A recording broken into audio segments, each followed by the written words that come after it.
여러분 안녕하십니까? 최근 공공기관 이전과 지역인재 채용에서 소외된 대전 충남을 혁신도시로 지정해야 한다는 목소리가 커지면서 충청 소외론까지 거론이 되고 있죠. 지역 정치권에서도 이 문제를 해결하기 위해서 꾸준히 노력하고 있고 그 결과 얼마 전 혁신도시법 개정안이 법안 심사를 통과했다는 반가운 소식도 있었지만 아직은 갈 길이 먼 상황입니다. 오늘은 혁신도시 지정과 갈수록 중요성이 강조되는 자치분권에 대해서 토론해 보겠습니다. 나와주신 분들 소개해드리겠습니다. 전 국회 부의장이신 더불어민주당 박병석 의원 나와주셨습니다. 안녕하세요. 박병석 의원입니다. 대통령 소속 자치분권위원회 김순은 위원장 나와주셨습니다. 네, 반갑습니다. 김순훈입니다. 배재대 법무행정대학원 최호택 교수 나와주셨습니다. 안녕하세요. 우선 준비된 영상 보시고 토론 계속하겠습니다.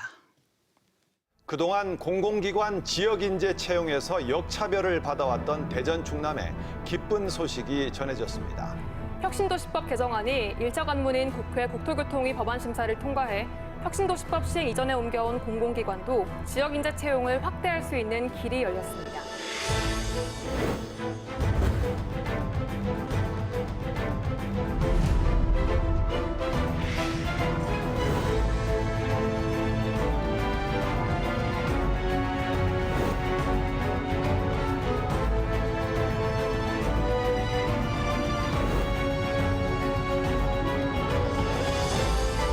공공기관 기존 이전 기관에 대한 소급 적용이 이번에 실시가 된다 하면 지역의 청년 학생들의 취업의 길이 활짝 열리는 새로운 기회가 될 것으로 생각합니다.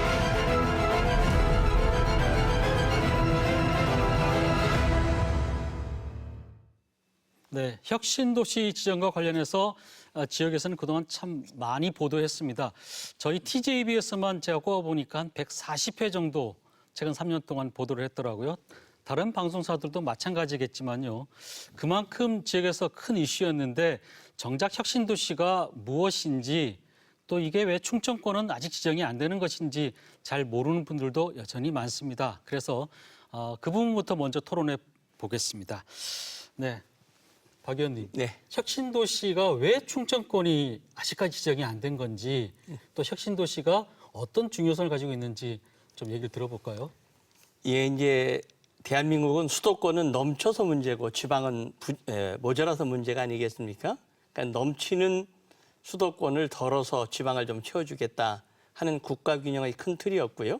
그 기본 구상은 행복도시, 행정중심 복합도시를 세종시에 세우고 전국의 153개 공공기관을 세종시에서 2시간 정도의 거리에 있는 지방도시에 배치함으로써 부채살처럼 했을 경우에는 국가의 균형 발전이 가능하다. 그리고 지방엔 혁신도시를 세워서 공공기관을 이전하면 관련 기업도 내려갈 수 있고 그리고 대학과 연계해서 새로운 동력이 생길 것이다 하는 것이 기본 구상이었고요. 그래서 수도권과 대전 충남을 제외한 10개 도시의 혁신도시를 세웠습니다. 그러면 왜 대전 충남은 제외됐느냐? 크게 세 가지 이유가 있습니다. 하나는 세종시가 생기면 대전과 충남은 배후도시의 역할을 하기 때문에 함께 성장할 것이다. 또 그 내막에는 세종시도 결국은 대전 충남권 아니냐 하는 배경이 깔려 있는 것이고요. 두 번째는 그 대전에는 제3청사, 중소벤처기업부를 비롯해서 조달청 등 많은 청사가 있기 때문에 이미 혁신도시보다 더 큰 것이 내려왔다. 그리고 그 연구단지에 각종 연구기관들이 있음으로 해서 대전 충남은 이미 다른 지역에 비해서 훨씬 많은 기반을 갖췄다는 것이 그 이유였죠. 근데 이제 15년이 흐른 지금에는 당초에 예상대로 간 것도 있지만 부족한 것도 있기 때문에 지금 내년쯤에 제2기 혁신도시에 관한 논의를 지금 하고 있는 중입니다. 그러니까 이제 세종시가 이미 내려갔고 또 대전 충남에 어느 정도 공공기관도 있고 한데 추가로 굳이 혁신도시를 안 만들어도 충분히 되지 않느냐 이런 취지였던 것 같은데요. 최호택 교수님, 그래도 이 우리 지역에서 혁신도시가 내려오지 않음으로 인해서 좀 뭐랄까 불이익 이런 부분들도 꽤 많지 않습니까? 그렇습니다. 이제 우리가 정책을 시행을 할 때는 항상 예측을 하게 되고요. 또 그 예측을 기반으로 해서 정책을 시행하게 되는데 항상 이 예측이 맞는 건 아니죠. 그러니까 우리가 처음에 세종시를 설계할 때 우리 박 의원님 말씀하신 대로 이 수도권의 인구를 덜어서 세종시로 이전을 시키고 이것을 중심으로 해서 국가의 균형 발전을 이룬다는 취지였는데요. 실질적으로 세종시가 성장하는 과정을 보니까 수도권에서 인구가 이전하는 것이 아니라 대전과 충남에서 대부분 이전을 했다라고 하는 것이죠. 그래서 과거 우리가 이제 처음 시작했을 때에 기대했던 수도권의 분산 효과보다는 오히려 이 세종시가 충청권의 인근 도시를에서 인구를 빨아들이는 빨대 효과가 더 크게 나타나고 있기 때문에 지금 비근한 예로다가 대전시 인구가 153만까지 갔다가 지금 148만까지 떨어졌습니다. 그 떨어진 이유가 바로 이제 세종시로 인구가 이전했기 때문에 그렇거든요. 그래서 이런 것들은 이제 상당히 이제 문제라고 보는 거고 더 중요한 것은 지금 청년들의 취업 문제가 가장 핫한 이슈입니다. 그러나 대전에 지금 18개의 대학이 있고요. 또 여기 한 15만 정도의 그 학생들이 있습니다. 그리고 매년 한 2만 6천 명 정도가 졸업을 하게 되는데 사실은 이 젊은 인재들이 대전, 충남 그러니까 이쪽에서 취직을 못하고 전부 이제 뭐 서울로 간다든지 인근 도시로 가게 되는 거예요. 왜 이곳에서 취직을 못하느냐? 이쪽에는 양질의 그런 공공기관이 있음에도 불구하고 법적으로 취업할 수 없는 이제 그런 상황이기 때문에 취직을 못하는 거거든요. 그래서 차제에 이제 이런 여러 가지 문제들을 정말 종합적으로 검토를 하고 또 이런 문제들을 극복하기 위해서 우리 또 박 의원님이 얼마 전에 혁신도시법 개정안 내지 않았습니까? 이런 것들이 지금 1차적으로 지금 법안 소위를 통과를 했기 때문에 지역에서 상당히 지금 반기고 있고 앞으로 이것이 최종적으로 본회의까지 통과될 수 있도록 또 힘을 좀 합쳐야 된다 저는 이렇게 보고 있습니다. 예. 네, 김 위원장님.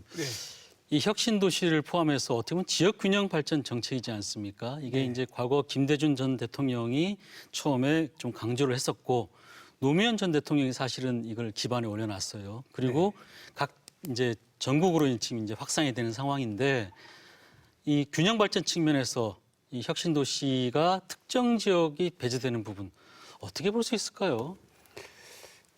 지금 말씀하신 대로 아마 문재인 정부만큼 지역균형 발전과 자치분권을 강조한 정부도 아마 없지 않을까 이렇게 생각을 하고요. 그다음에 균형 발전과 자치분권의 차이는 균형 발전은 저는 궁극적인 목표라고 생각이 되고 자치분권은 균형 발전을 추구하는 다양한 정책과 방안들이 있는데 그중에 하나의 축을 이루는 부분이 자치분권입니다. 그래서 조금 좀 저희들이 좀 혁신도시에 관한 말씀을 드리는데 혁신도시안은 되게 분업, 분산, 분권에 특히 이제 분산을 이루고 있는 분야의 정책이라고 하시고요. 아마 우리 부의장님께서 자세히 설명드렸듯이 아마 노무현 대통령 때 10개 도시를 선정할 때는 세종시를 그 당시에는 기초로 저희들이 처음에 설계가 됐었거든요. 그러니까 아마 그런 등등의 이유로 배제된 것 같고 그래서 뭐 이제 그거에 대한 배제된 데 대한 여러 가지 대안으로 지금은 이제 재검토도 논의할 수 있지만 저는 이런 각도도 한번 생각해 보시는 게 어떻습니다.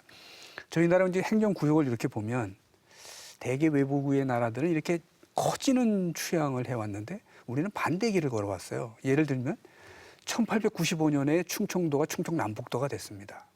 그래서 둘로 쪼개졌죠. 그다음에 1988년도에 대전광역시가 생겨서 다시 충남이 대전으로 떠져 나왔습니다. 그다음에 2012년도에 세종시가 생겼어요. 이게 또 하나가 또 떨어져 나가서 하나였던 게 지금은 4개의 몸통이 된 거죠. 근데 세계적인 추세는 커지는 추세거든요.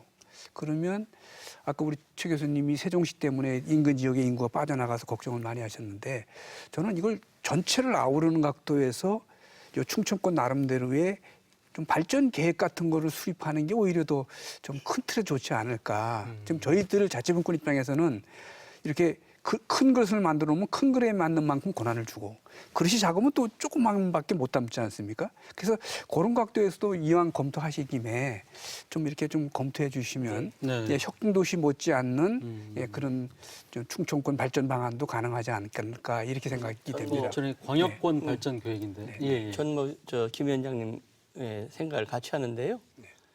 이 경제 한 지역이 경제 단위가 되려면 인구가 한 500만 정도는 돼야 독자적 계획하에 움직일 수가 있습니다. 근데 대전, 충남북, 세종시를 합치면 한 500만 되는 것이죠. 근데 우리가 이것을 자꾸 나누게 되면은 지역 소지역주의에 빠지게 되면은 통일된 계획을 세우지 못하고 결국은 낭비가 많아지고 패자가 되기 때문에 한 500만이 함께 갈 수 있는 대전, 충남북, 세종시가 같은 계획을 세우는 게 좋겠다 하는 것이고요. 그런 의미에서 4기 시도지사 회의도 열고 있고 우리 제가 속한 민주당에서도 같은 회의를 하고 그러는 것이고요. 또 그런 것 때문에 그 연구원도 대전 세종연구원이 같이 설립되고 하는 것이기 때문에 일부 우리의 그 인구가 유출되는 현상은 있지만 큰 틀에서 보면 좋겠다. 그리고 세종시의 인구 유출 관계에 있어서도 이제 그 지금까지는 세종시에서 많을 때는 한 아파트가 2만 호, 작년 같은 거 한 14,000호 생겼는데 이제 금년부터는 4,000호로 줄어듭니다. 그리고 세종시에서 대전시로 넘어오는 인구도 작년에 6,000명이 넘으셨어요. 그렇기 때문에 이제 좀 조정기를 가질 것이다 하는 생각을 갖습니다. 네.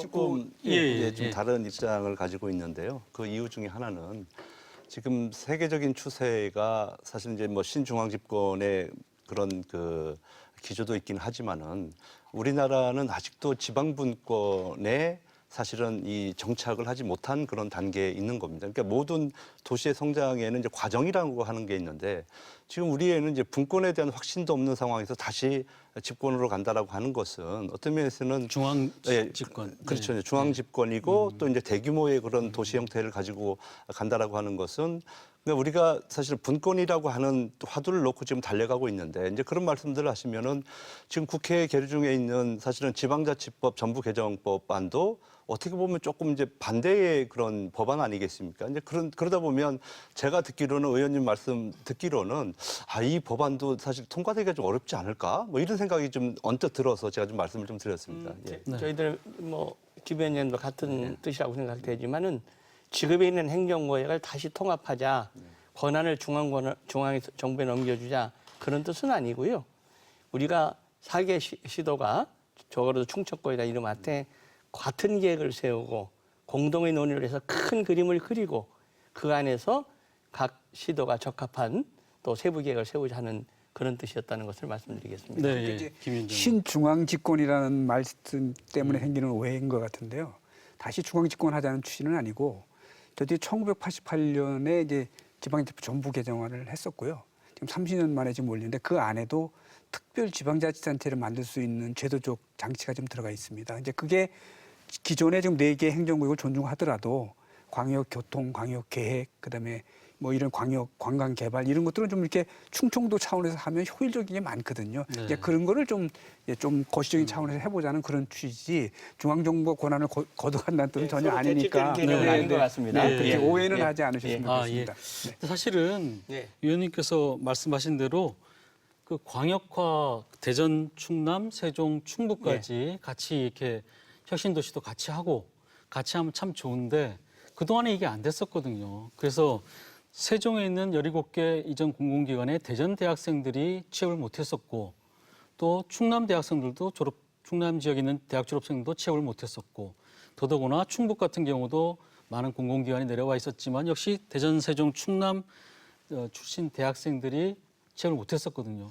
그래서 서로 이제 말로는 광역화를 하자, 같이 하자고 하면서 이게 이루어지지가 못했단 말입니다. 이게 이제. 예. 그 3월 달에 대전, 세종, 충남, 충북 지사 시장님들이 모여서 이 광역화 그 신입사원을 뽑을 때 네. 그 통합으로 해보자 하는 말씀을 합의를 했는데 거기에 단서 조항이 있습니다. 거기는 박병석 의원이 대표 발의한 법이 통과돼서 2005년 이전에 내려온 공공기관도 포함이 되면 하겠다는 단서 조항이 붙어 있어요. 그것은 이제 충북의 요구죠. 충북은 혁신도시가 있는데 지금 충북 대학생이나 고등학생들이 들어가는데 그거를 대전, 충남, 세종시가 열어놓으면 몫이 적어진다. 근데 박병석 의원이 낸 법안이 통과되면 대한민국의 굵직굵직한 공공기관이 거의 대전에 있기 때문에 그 파이가 넓어지기 때문에 그건 충분히 모두가 성산이 있다는 것이고요. 예, 제가 낸 법안은 혁신도시라는 것이 2005년에 법이 생겨서 그 혁신도시 안에 들어간 공공기관이 신입사원을 뽑을 때 그 지역의 인재들을 의무적으로 채용해라 하는 규정이 있어요. 그것이 2017년까지는 권유조항이었고요. 문재인 대통령 정부가 17년에 세워가지고 18년부터는 의무조항으로 만들었습니다. 그래서 작년에 18%, 올해는 21%에서 해마다 3%씩 늘려서 22년은 30% 뽑을 수가 있어요. 그러니까 이 대전 충남이 소외됐다가 이제 이 법이 통과되면은 가장 혜택을 받는 지역이 되는 것이죠. 작년에 전국의 공공기관의 신입사원을 채용한 게 약 6천 명입니다. 6,076명인데 그 의무적으로 그 지역 사람을 뽑아라 해서 뽑은 비율이 1,400명이에요. 권유가 18%였는데 실질적으로는 23%를 뽑았습니다. 근데 대전에는 지금 다 알다시피 옛날 철도공사 코레일, 철도시설공단, 그리고 뭐 수자원공사, 조폐공사, 대덕연구단지 정말 굵직굵직한 기관들이 있어서 신입사원을 작년의 경우를 보니까 2,300명을 뽑았어요. 아, 이들 해당 예, 대전 대전 지역의 공공기관이 공공기관들이 전국에서 뽑은 것에 38%를 대전에서 뽑았습니다. 그래서 제가 1차 법안 소위를 법이 통과되면 전국의 약 40% 가까운 곳을 대전 충남의 대전의 학생들이 가게 되는 것이고요.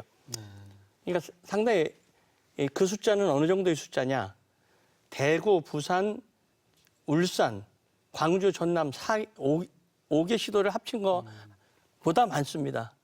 그러니까 사실상 대기업 몇 개가 내려온 거랑 같은 것이고요. 그 의무 비율을 적용하면 600명에서 900명, 2022년에 가면 해마다 이 지역 고등학교나 대학교를 졸업했거나 졸업할 예정자의 30%를 뽑으면 약 900명 정도가 해마다 좋은 공공기관에 들어갈 수 있는 길이 열림으로써 이 청년들의 취업문이 활짝 열리는 셈이 됐죠. 네. 저희가 이제 말씀하신 대로 혁신도시법 이전에 이제 이전한 공공기관들이죠. 주로 70년대 말이나 80년대, 90년대까지 이제 이전 공공기관이 그동안 혜택을 못 받았다가 이번에 이제 법안 소위가 통과된 법이 이제 그 부분까지 이제 포함시키자.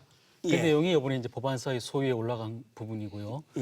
아직 이제 본회의는 통과 안 됐기 때문에 좀 지켜봐야 될 부분이 있는 거고. 가장 큰 관문은 넘었습니다만 방심해서는 안 되고 더 조여봐야 됩니다. 이것은 우리 충청권에서도 조금 전에 말씀드렸듯이 충북과 다른 이해관계가 일치하지 않고 특히 수도권과 일치하지 않을 뿐만 아니라 다른 지역에서 보면 그동안 대전 지역에 있는 좋은 공공기관에 자기들 들어갈 수 있는 몫이 적어지는 것이죠. 왜?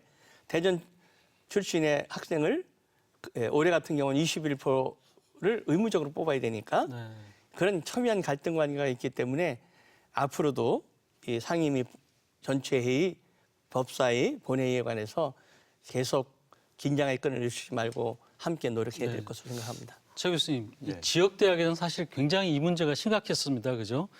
왜 다른 지역 공공기관들은 지역 대학생들 채용하는데 대전만 이게 몇 년 동안 채용을 못하면서 불만도 많았었고 학생 대책위원회 심지어 지역 대학 총장님부터 지역 대학의 각 기관 단체까지 해서 위원회까지 막 발족하고 했었는데 그동안 이게 안 됐었었는데 어떻게 보십니까? 지금 상황과 앞으로 또 전망을 좀 보신다면은. 제가 있는 학과가 이제 행정학과다 보니까 이제 학생들이 진출하는 곳이 이제 공공기관이나 이제 뭐 공직사회에 진출하게 되는데요. 학생들이 처음 와가지고 사실은 이제 만약에 대전에서 혁신도시가 되든지 아니면 공공기관에 우리가 지역인재 할당으로도 취업이 가능하다고 하면 아마 이렇게 나눌 거예요. 나는 아마 구급공무원을 공부할 겁니다. 또 한쪽에서는 나는 공공기관에 들어가서 공기업에 들어가겠습니다. 이렇게 얘기를 할 텐데 지금 저희 제자들을 보면은 사실은 이 공무원 쪽으로 가겠다는 학생들은 많지만은 이쪽 그 공공기관 있지 않습니까? 그러니까 이 공사나 공단 쪽에 가겠다고 하는 학생들이 많지가 않아요. 왜냐하면은 현실적으로 갈 수가 없기 때문에 그렇다는 거죠. 그러니까 지방대 학생들이라서 공부를 못하는 건 아니지만 현실적으로 놓고 봤을 때 지역의 그런 할당이 배당이 되지 않으면 현실적으로 들어가기 어렵다라고 하는 것이죠. 그러니까 아예 들어올 때부터 꿈을 꺾는 그런 효과를 가져오기 때문에 대학에서도 상당히 그동안에 이제 부담이 있었고요. 왜냐하면 좋은 학생을 유치하고 싶은데도 그게 원초적으로 좀 막혀 있다 보니까 학생들에게 꿈과 희망을 줄 수 없는 것이 현실 아니겠습니까? 그래서 대학에서는 지속적으로 혁신도시 지정을 원했었고요. 만약에 그것이 안 된다면 우리 박 의원님 그 법안 발의한 대로 혁신도시법 이전한 우리 그 14개의 14개인가요? 예, 13개의 그 공공기관에 취업할 수 있는 길을 좀 열어달라 이런 제안들을 계속 우리가 좀 했던 것이죠. 예. 네. 김 위원장님, 네. 이 자치분권과는 조금 거리가 있는 얘기긴 합니다만 네. 이거 따지고 보면 이것도 다 이제 균형 발전 차원에서 그렇습니다. 또 접근할 수 있는 부분도 네, 있고요. 또 어떻게 보면 지역에서 충분히 일자리와 자치분권이나 이 분권이 확립돼 있다면은 네. 굳이 또 이렇게까지 해야 되나 하는 생각도 들기도 하는데 어떻습니까? 예. 저는 이게 지역인재 할당제라고 예. 하는 큰 틀의 정책이고요. 지금 저희들이 이제 이런 지수를 하나 말씀드리는데 수도권 집중도라는 게 있습니다. 우리가 지금 49.8인데 이 말은 인구의 거의 50%가 수도권에 산다는 거거든요. 그러니까 뭐 인구뿐만 아니라 지금 이제 세종시가 생겨서 중앙부처는 많이 좀 이동을 했지만 기업의 본사라든지 기간산업, 문화, 예술 모든 분야의 핵심 기능을 좀 수도권이 하고 있기 때문에 이거를 지역으로 좀 분산시킨다는 건 원칙적으로 저는 동감을 하고 또 그걸 하자는 게 우리 문재인 정부고요. 이제 그 중에 정책 중에 하나가 지역인재 할당제고 그 지역인재 중에 우리 공기업의 지역대학을 인정하는 건 저는 원칙적으로 찬성을 합니다. 그러니까 지금 아까 박 의원님 말씀하신 대로 그 대전 충남 지역이 이제 혁신 도시가 없다는 것 때문에 소외됐다는 거를 좀 개선한다는 데서 저는 큰 틀에 찬성을 하고 제가 이제 지역이 나름대로 균형을 잡을 때까지는 상당히 강력하게 이런 정책은 추진해야 될 것이다. 이렇게 좀 저희들도 생각하고 있습니다. 네. 혁신도시법이 이제 제가 대표 발의한 이제 법안 소위를 통과해서 본회의를 통과하게 되면 우선 그 법은 대전 지역의 학생들에게 해당이 되는 것이 돼요. 네. 근데 이제 그렇게 되면 충남도라든가 이런 게 좀 소외가 되니까 강훈식 의원님이 대전, 충남, 충북, 세종시를 함께 묶자 하는 것을 발의를 했는데 그것은 제법이 통과된다면은 그 부령을 통해서 시행령을 통해서 교정이 될 것으로 생각이 됩니다. 그리고 이제 혁신도시를 우리가 얘기할 때 우리 대전의 충남에서는 혁신도시를 추가 지정해달라 그렇게만 매달릴 때 제가 왜 2005년 이전에 이전한 공공기관도 우선 채용하는 1단계를 완성한 뒤에 2단계로 가자, 혁신도시 추가 지역으로 가자고 생각을 했냐면 현실적으로 가장 중요한 절실한 문제는 우리 지역의 젊은이들의 취업 문제가 가장 심각했고 그것을 해결하면 전국에서 가장 문호가 활짝 넓어진 우리 대전과 충청이 된다는 것이 관점이었고요. 네. 또 하나 혁신도시는 이제 15년이 지나서 지금 정부가 국토연구원에 용역을 줬습니다. 15년의 결과를 정밀 분석해서 2기 혁신도시로 갈 것인지 간다면 어느 방향으로 갈 것인지를 용역해 주십시오 하는 결과가 내년 한 3, 4월쯤에 나올 거예요. 그걸 기초로 해서 방향을 결정되기 때문에 우리 대전이나 충남이 요구하듯이 우리 하나씩 지정해 주십시오.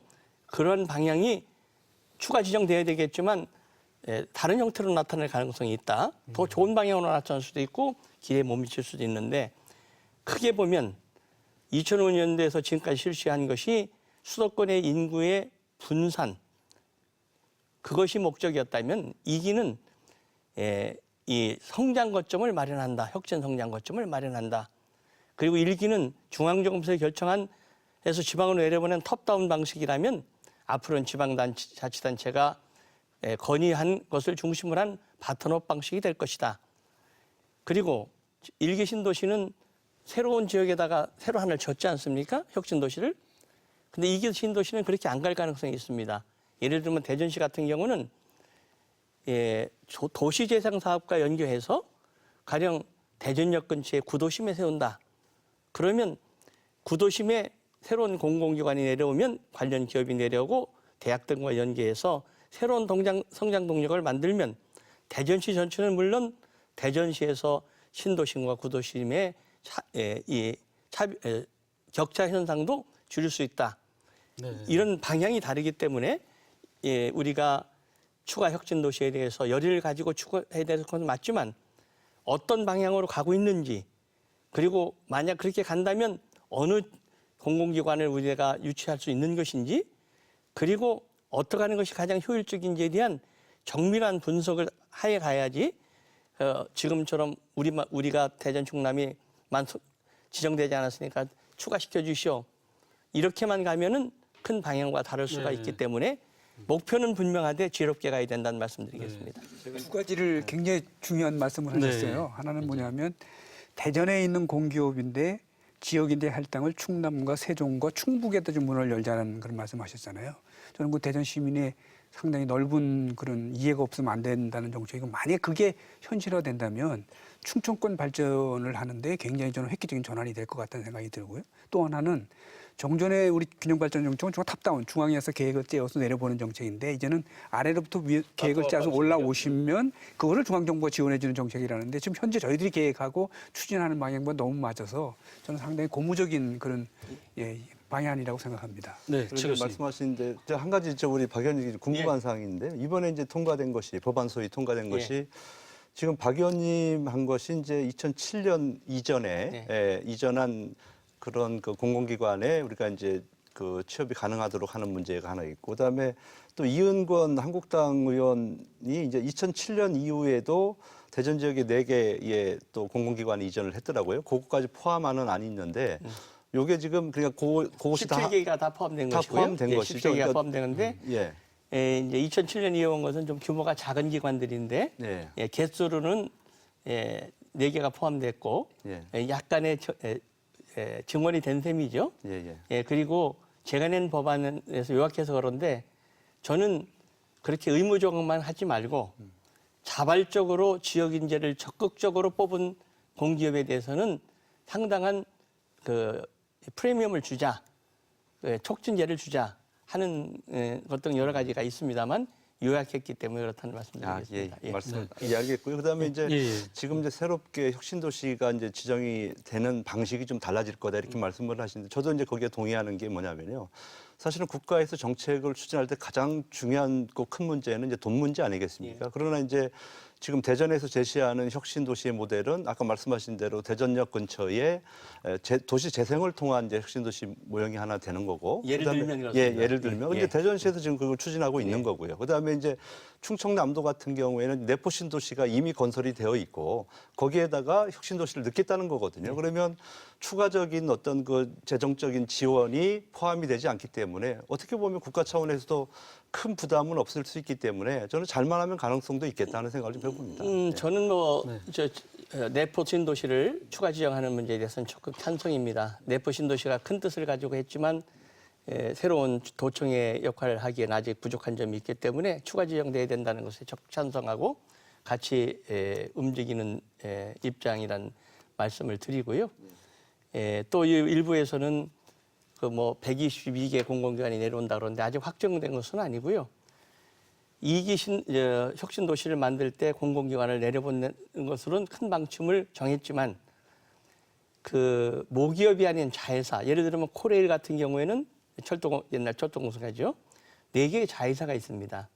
그러면 지분율 몇 프로까지를 옮길 것이냐에 따라서 100개에서 한 140개 정도가 될 거예요. 그 사이에서 왔다 갔다 하기 때문에 아직 몇 개라고 확정 지을 수는 없고요.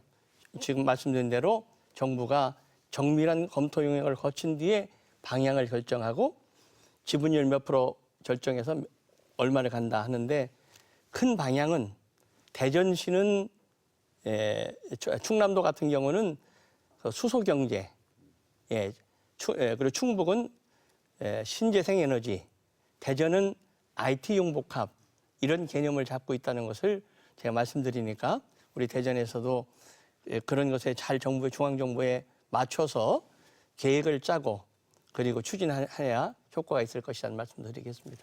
네, 제가 듣기로 지난번에 이제 국토위 법안 소위 예. 심사를 할 때 박 의원님이 제출하신 지역인재 이제 채용 좀 그 이전까지 확대하는 법안은 이제 그 통과가 됐는데 혁신도시에 관련해서 추가 지정 문제, 대전 충남 추가 지정 문제는 이게 보류가 됐답니다. 예. 이 보류된 이유 중에 하나가 국토부가 좀 반대를 했다. 근데 사실 저희가 듣기로는 국토부에서 그 전까지만 하더라도 대전 충남 혁신도시에 대해서 굉장히 좀 우호적인 입장을 보였었는데 나중에 그 소식을 듣고 얼핏 좀 이해가 안 됐었거든요. 당시 뭐 현장 분위기를 좀 아실 테니까. 예. 우선 이해가 필요한 것 같아요. 제가 모든 분들이 대전과 충남을 혁신도시로 추가 지정해 주십시오 할 때 제가 그렇게 한 가지를 가지고 추진해서는 우선 시간적으로 내년 중반에 이후고 둘째는 잘못하다가는 방향이 틀릴 수도 있다. 우리가 가장 절실한 것은 지역 인재 채용이라는 게 가장 중요하기 때문에 1, 2단계로 나눠서 가는 것이 옳다 해서 법안을 냈죠. 지금 국토교통위에 혁신도시관계법이 한 10여 개가 있습니다. 그중에서 유일하게 이제 제가 낸 대표 발의한 것이 통과가 된 건데요. 그건 국토부가 그렇게 답변한 것은 우리가 객관적으로 볼 필요가 있어요. 내년 3, 4월에 용역보고서가 나와서 평가가 나와야 방향이 결정되는데 평가와 방향이 나오지 않은 상태에서 더 달라. 그렇게 하는 것이 국토부로서는 지금 몇 개 공공기관이 갈지 또 결정되지 않은 상황에서 약속을 하는 것은 큰 방향과 일치하지 않는 것이죠. 그건 국토부가 거부했다, 반대했다고 보시지 말고 그 과정에 있어서 아직 그것을 결정할 사항은 아니다. 요 검토 용역 결과를 보고 대전 충남에 더 많이 줄 수도 있는 것이고 아니면 다른 방향으로 할 수도 있는 것이고 하는 것이기 때문에 그걸 꼭 부정적으로 보지 마십시오. 프로세스상, 과정상 아직은 그런 단계가 아닙니다. 그렇게 해석하는 것이 옳습니다. 이제 뭐 그런 부분도 있을 거고 또 일각에서는 지금부터 이렇게 막 큰 소리를 좀 내지 않으면은 또 이게 밀리는 게 아니냐 이렇게 또 이런 시각도 있을 수 있거든요. 최 교수님 어떻습니까? 전략적인 측면도 좀 많이 중요할 것 같아요. 혁신도시 추가 지정 문제 관련해서. 지난 7월 달에 국회에서 정책 토론회 하는 걸 제가 봤는데요. 우리 의원님들 많은 분들 참석을 하셨는데 되게 인사말 하고 나가시더라고요. 보면. 과연 지역의 국회의원분들이 이 혁신도시 추가 지정에 대한 의지가 있는 것인지 이런 것들이 상당히 저는 궁금했고요. 그리고 물론 이제 각 당의 입장이 다를 거예요. 내년 총선을 앞두고 입장은 다를 텐데 그러나 이 문제만큼은 그동안 어떻게 보면은 지난 4년 동안에 우리 지역 국회의원들의 성적을 평가받을 수 있는 아주 중요한 문제고 만약에 이것이 정말로 제대로 내년 총선까지 진행이 안 된다면 아마 거기에 대한 후폭풍은 충분히 있을 것이다 하는 생각을 좀 해봅니다. 그래서 앞으로 지금까지 제가 좀 의원님께 좀 여쭤보고 싶은 것이 솔직히 말해서 여야 간에 충청권에 있는 여야 간에 이 문제에 대한 어떤 합의 사항이나 아니면 이런 그 단합이나 이런 것들이 잘 되고 있다고 생각을 하십니까? 예. 우선 7월 토론회 때는 처음부터 마지막까지 앉아 있었던 건 저고요. 마지막에 앉았던 분은 저하고 또 다른 의원 한 분이 계셨다는 말씀드리고요. 이 문제에 관해서 충청권의 여야의 차이는 없습니다. 이번에 가장 큰 고비인 법안 소위를 넘어선 것은 바로 우리 대전 시민들의 열망이 있었고 또 허태정 시장을 비롯한 시청 관계자들이 고생을 했고요. 또 여야 정책, 물론 제가 그 대표 발의를 했고 아이디어를 냈고 또 해당 소위원회, 국토상임위 소위가 한 10분 되는데 다 만났어요. 다 만나서 다른 의견을 가진 분들한테는 설명을 했고 하는데 이 문제에 관해서 이론이 없었고요. 국토소위에 충청권 의원이 4분 계세요. 이희규 의원님, 강원식 의원님, 이은권 의원님, 박덕훈 의원님. 그 중에는 한 두세 분은 자기 법안을 냈지만 박병석 의원 법안이 우선 통과돼야 된다는 데서 인식을 같이 해주고 함께 해주셨습니다. 충청권에는 문제가 없는데 다른 지역하고의 문제는 큽니다. 왜? 대전의 몫이 커지고 충청의 몫이 커지면 상대적으로 자신의 몫이 적어진다고 생각하는 것이죠. 지금 충청권의 광역화 문제에서 우리가 국토부하고 함께 진단한 바에 의하면 예를 들면 부산, 울산, 경남, 부울경이 되지 않습니까? 근데 울산이 절대 반대예요. 왜? 울산의 공공기관에 78%를 울산 지역의 대학생들이 들어가는데 부산, 울산, 경남을 통합해 놓으면 부산 대학 학생들이 많이 들어갈 가능성이 있는 것이죠. 광주, 전남도 좀 유보적입니다. 또 수도권의 현직은 더 반대죠. 그동안은 경기 북부는 우리는 뭐 접경지역이라고 묶어놓고 그린벨트로 묶어놓고 우리도 소외됐다. 근데 이번에 소위에서 논의한 걸 보면 경기도의 다른 지역도 우리도 소외됐다 이렇게 되기 때문에 같은 크게 보면 수도권과 비수도권, 지방과 지방 같은 권역에서도 이해가 첨예한 기업입니다. 그 단적인 예가 아까 말씀드린 대로 충북은 박병석 대표 발의안이 통과돼야 충남북을 다 함께 묶을 수 있다는 조건을 붙인 것이 바로 내 목소리 줄들지 않기 위한 지방자치단체 등이 주민들의 의견을 반영한 것이다. 네. 그리고 충청권에 의하여는 이견이 없다. 말씀드리겠습니다. 예. 네, 그럼 여기서 시민들은 이 부분에서 어떻게 보고 있는지 혁신도시와 자치분권 저희가 인터뷰를 좀 들어보고 토론 이어가도록 하겠습니다.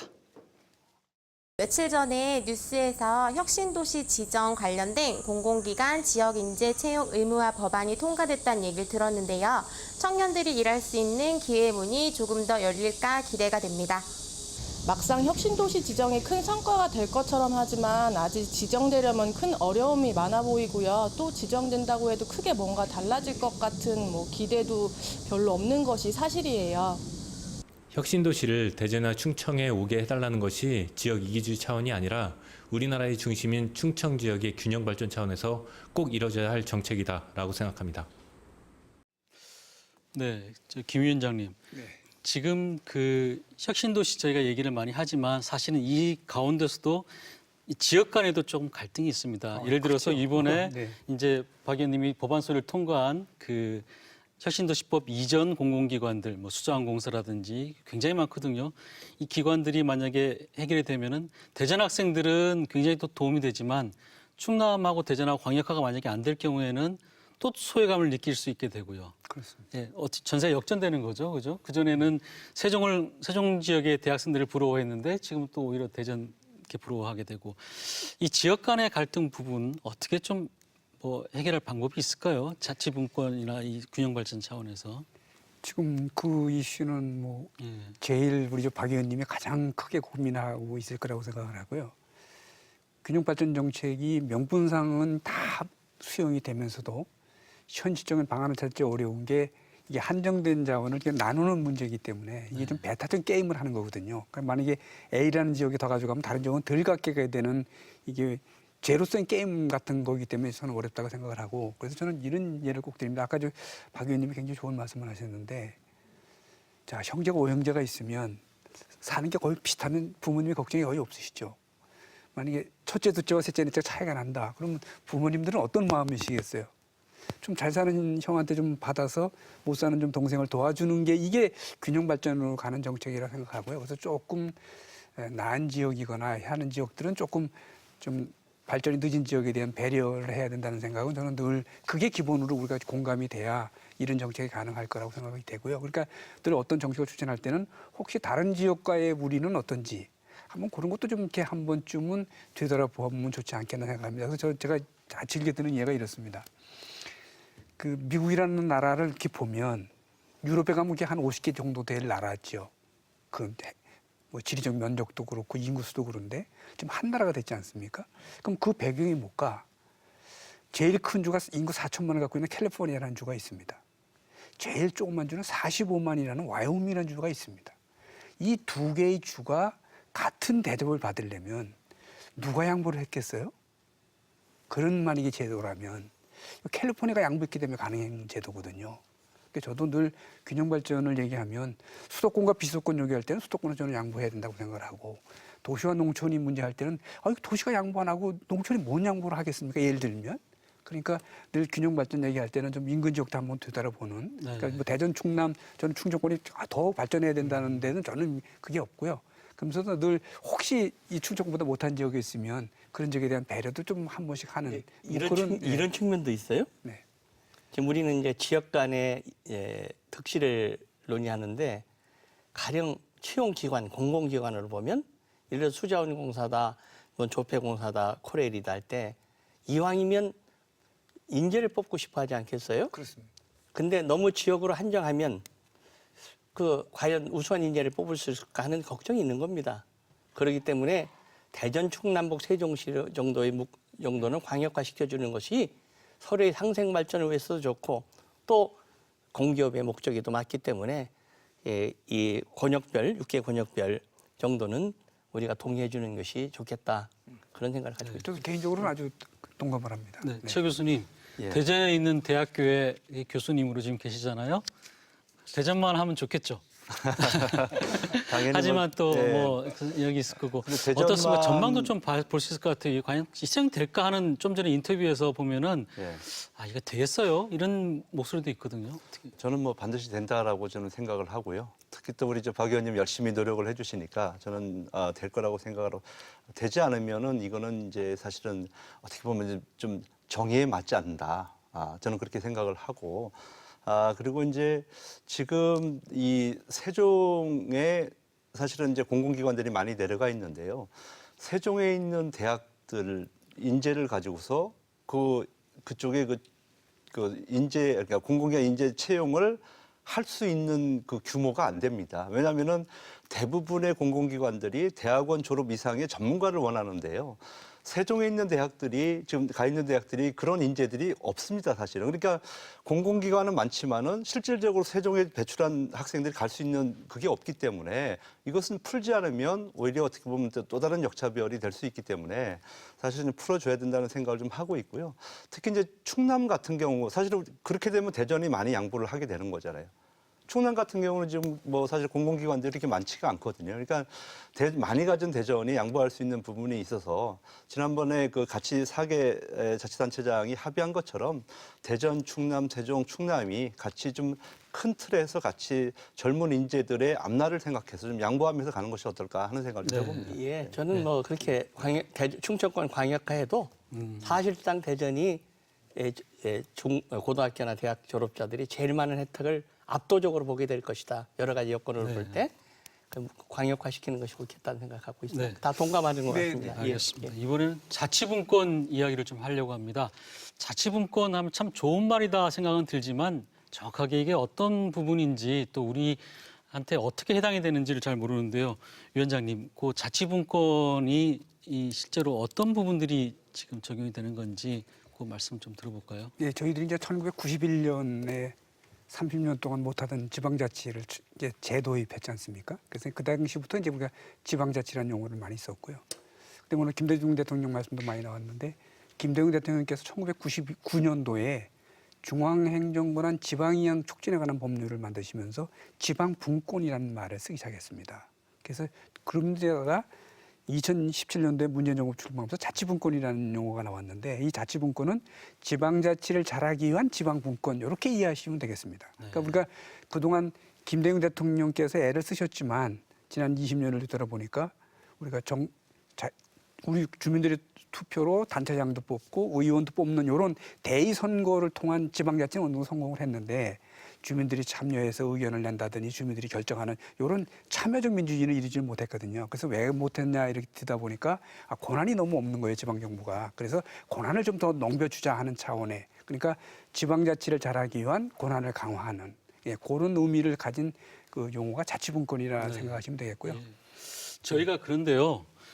지금 지역에 사는 지역민들이 가지는 불만 중에 하나가 그 뭐 아동 수당이라든지 또 각종 뭐 학자금 뭐 지원이라든지 이런 부분들에 대해서 정부에서 몇 년도부터 한다고 하고 생색은 내는데 정작 그 돈은 다 이 지역에서 지자체 재원으로 투입이 되거든요. 대응자금 말씀하시는 거예요? 예. 예를 들면 그런 식으로 이 재정 부분들도 지금 자치가 안 되고 있고 그런데 과연 이 자치분권이 의미가 있느냐 이런 좀 불만도 있고요.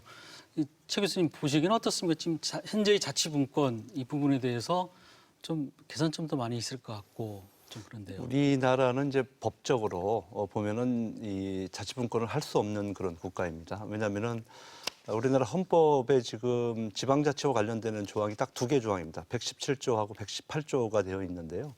이 두 개 조항을 가지고 지금 지방자치를 풀어가게 되어 있고 또 이제 지방자치법도 사실은 그 두 개 조항에 기반해서 이제 이것이 풀어가다 보니까 여러 가지 이제 한계점을 가지고 있습니다. 그래서 지금 우리가 소위 얘기하는 그 국세와 지방세의 비율을 8대 2라고 얘기를 하잖아요. 국가가 8을 가지고 있고 지방에서 이제 2를 가지고 있는데 그럼 이 돈을 어떻게 쓰느냐? 쓰는 걸 보면은 국가가 4를 쓰고 사실은 지방에서 6을 쓴단 말이에요. 그러니까 중앙에서 걷어서 지방을 나눠주는 거죠. 이건 어떻게 보면 수혜적인 측면도 있지만 어떻게 보면 통제 기능이 더 강하다는 거예요. 그러니까 중앙의 말을 잘 듣는 자치단체는 재정 지원을 받을 수 있고 그렇지 않은 자치단체는 재정 지원을 받을 수가 없는 거예요. 그러니까 중앙이 그 돈을 가지고 통제를 하기 때문에 정말 우리가 원하는 정부를 운영할 수가 없는 것이 지금의 이제 문제거든요. 그래서 지난번에 그 헌법 개정을 그러니까 지방 균형 발전과 관련되는 지방자치와 관련되는 헌법 개정을 저희가 이제 추진을 했었고 그러나 이제 그 국회에서 그것이 이제 무산이 되지 않았습니까?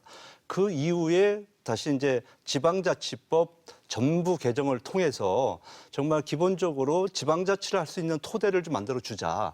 이제 그런 법안이 지금 국회에 지금 넘어가 있는 그런 상태입니다. 그래서 만약에 그것이 통과가 되지 않으면 저는 우리가 지금 하고 있는 지방자치는 정말 무늬만 지방자치이고 말로만 하는 지방자치이지 실질적으로 주민들의 혜택을 볼 수 있는 지방자치는 아니다. 그래서 이번에 국회에 넘어가 있는 지방자치법 전부 개정안은 반드시 통과돼야 되는데 우리 의원님 좀 도와주셔야 될 것 같아요. 정말로. 예, 지방분권에 대해서는 뭐 지금 직접 이론과 이제 권한을 가지고 하시는 거고 우리 최우택 교수님 거기에 집중 연구를 하시고 오랫동안 헌신해 오셨는데요. 크게 이제 세 가지 아니겠어요? 이제 좀 분산을 시키자. 그리고 업무를 좀 나눠주자. 거기에 따른 권한을 주자. 분산, 분권, 분업이 이제 소위 3분이죠. 그 중에서도 가장 중요한 것이 재정, 세금을 지방정부가 좀 일 좀 하려면 내가 쓸 수 있는 예산을 좀 많이 달라. 그거 한 게 아니겠어요? 근데 지금 약 3대1 되나요? 그 세수가? 그렇습니다. 예, 3대1. 네. 약 75대 25 정도. 네. 중앙이 한 75, 지방이 한 25 정도 되는데 그것을 우리 현 문재인 정부에서는 그 7대 3 정도로 만들어서 지방에 쓸 수 있는 돈을 좀 더 주겠다 하는 것이 꼭 실현될 수 있도록 함께 노력할 것이고요. 또 지방에 전 오래전부터 글로컬라이제이션이라는 말을 입에 달고 살았습니다.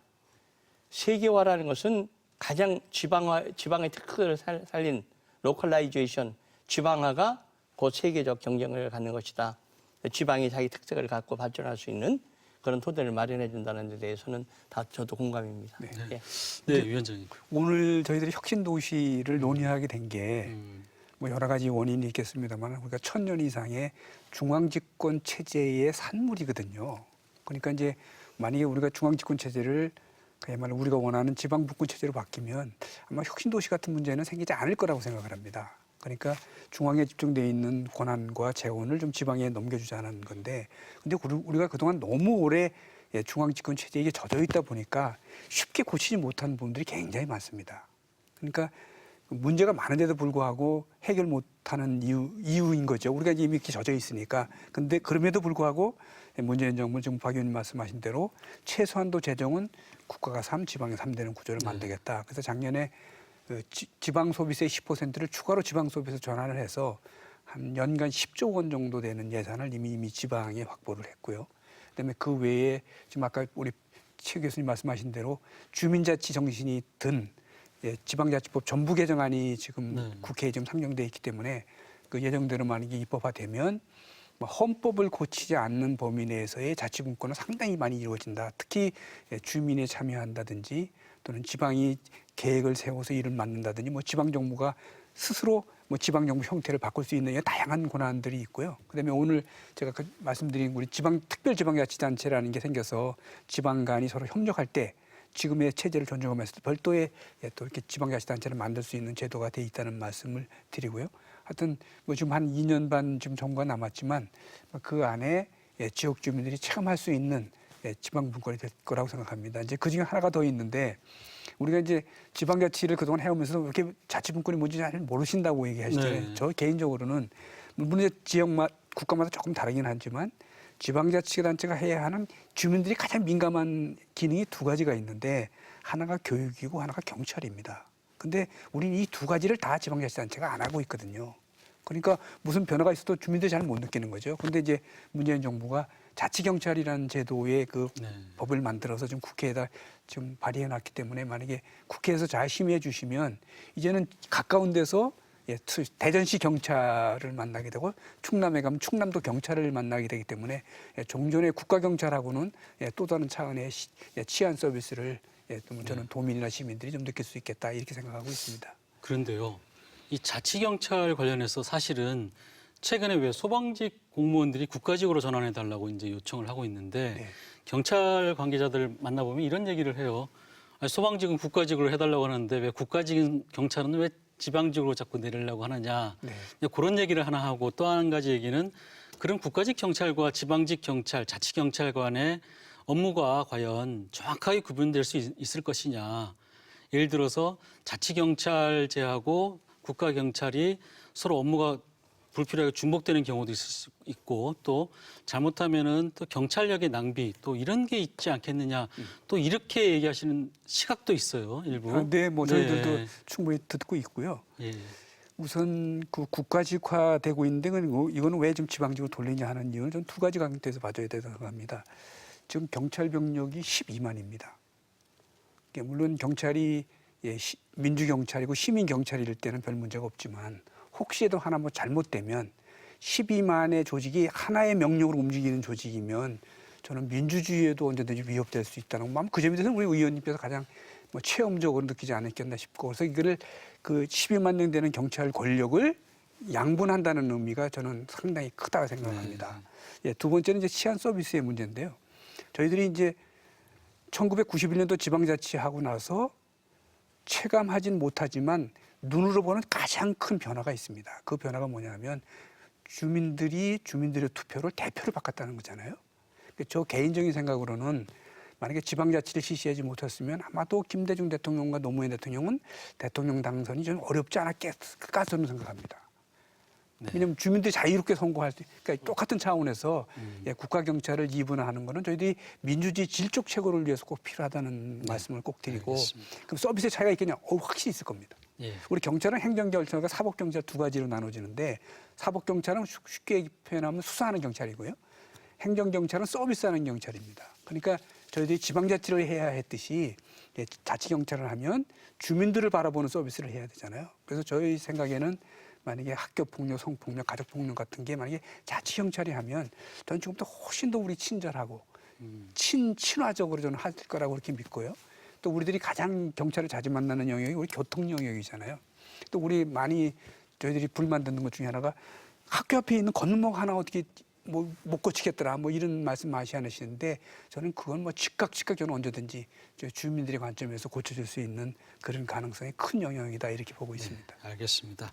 저희가 오늘 혁신도시와 이 자치분권 이 얘기를 하다 보니까 시간이 금방 흘러버렸습니다. 그래서 오늘 이제 마무리를 해야 될 것 같습니다. 오늘 뭐 혁신도시 어찌됐든 지금 법안 소위를 통과했으니까 제가 좀 더 기다려봐야 될 것 같은데 뭐 올해 안에는 해결되겠죠. 어떻게든 지역인재 채용 부분은. 이제 앞으로 고비가 남아 있습니다만은 이제 의지를 가지고 지롭게 해서 꼭 통과를 시켜야 한다는 사명을 가지고 있고요. 또 우리 정치권의 온도의 차이는 있지만은 충청권 의원들께서는 뭐 큰 무리가 없을 것이다는 말씀드리고요. 그동안 허태인식이나 양승조 지사님을 비롯한 공직자들도 함께 노력했다는 말씀도 드리고 싶고요. 가장 큰 원동력은 시민과 도민들의 열의와 기대였다는 말씀을 드리겠습니다. 최 교수님 혹시 뭐 이렇게 조언할 수 있는 얘기 있으십니까? 저는 지금 이제 정말 첫째 관문을 통과한 거잖아요. 제일 중요한 관문이기도 한데, 근데 앞으로 이제 상임위 전체 회의라든지 또 법사위, 그다음에 이제 이 본회의 처리가 남아 있기 때문에 한시도 우리가 사실은 긴장의 끈을 놓치면 안 되겠다. 그래서 대전시에서는 지금 이제 이 100만 명 서명 운동도 8월 달부터 진행을 한다고 그러더라고요. 그래서 그런 것을 통해서 계속 국회를 좀 압박하고 하는 노력들이 좀 필요하겠고요. 또 이제 우리 그 지방자치 관련해서는 이제 지방자치 전부 개정안이 사실은 이제 국회에 지금 넘어가 있기 때문에 이것이 되지 않으면 정말 대한민국의 이 지방 어떤 시스템이라고 하는 것은 제대로 작동할 수가 없습니다. 그래서 이것이 꼭 통과될 수 있도록 국회에서 좀 노력을 해달라는 부탁을 좀 드리겠습니다. 네, 아유 고맙습니다. 오늘 나와주셔서 고맙습니다. 네. 네, 가뜩이나 좁은 취업시장에서 대전 충남 지역의 청년들은 그동안 역차별의 서름을 견뎌왔습니다. 굵직한 국책사업에서 충청이 제외되는 상황에 충청 패싱이라는 단어까지 등장한 상황이죠. 대전 충남 혁신도시 지정과 올바른 자치 분권이 자리 잡는 것은 대한민국의 중심을 바로 세우는 일임을 정부와 정치권 모두 잊어서는 안 될 것입니다. 오늘 토론 여기서 마치겠습니다. 고맙습니다.